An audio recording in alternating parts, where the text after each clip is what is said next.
Ouagadougou, quelques jours comment après le passage de Denis Ouattara ici. Du président Ouattara, excusez-moi. Y a-t-il quelque chose de spécifique que vous êtes visité?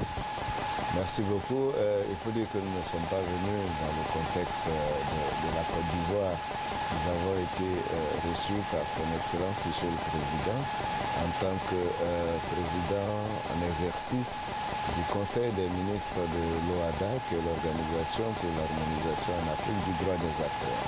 C'est une institution interafricaine qui regroupe 17 pays, dont la Côte d'Ivoire assure pour cette année, jusqu'au 31 décembre, la présidence du Conseil des ministres. Par la suite, ce sera au Congo, et donc à mon homologue Madiala d'assurer la présidence du Conseil des ministres de l'OADA.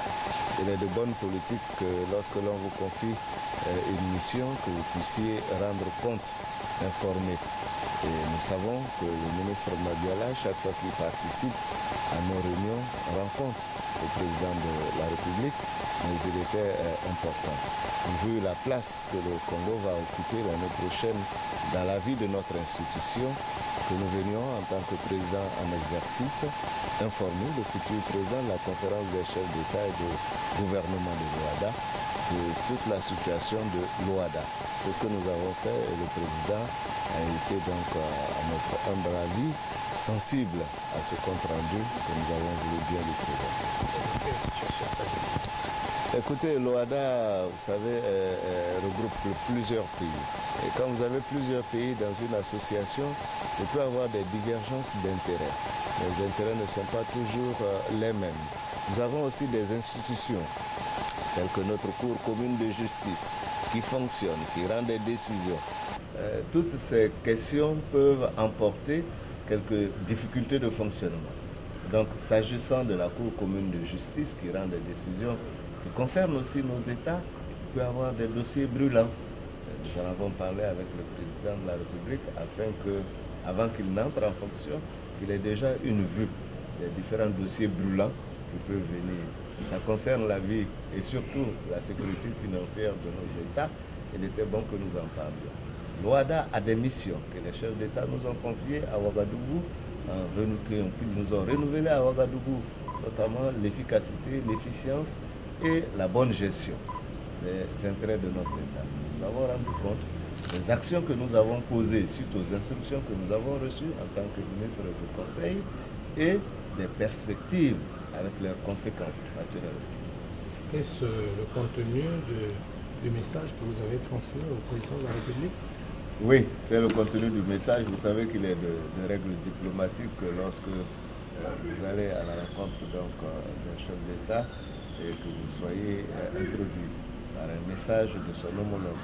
Son homologue, le président Alassane Ouattara, est actuellement le président en exercice de la conférence des chefs d'État et de gouvernement de l'OADA, ce qui me vaut de présider le Conseil des ministres.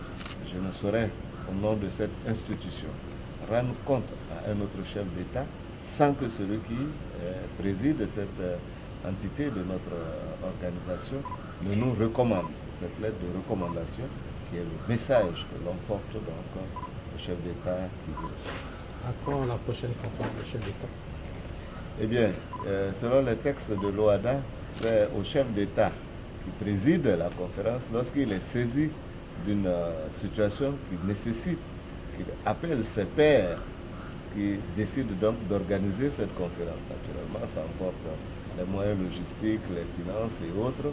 Et comme nous sommes en année électorale en Côte d'Ivoire, le temps qui nous reste ne peut pas raisonnablement nous permettre d'organiser une conférence des chefs d'État et de gouvernement, quoique cela semble utile et important actuellement par rapport à la santé de notre organisation.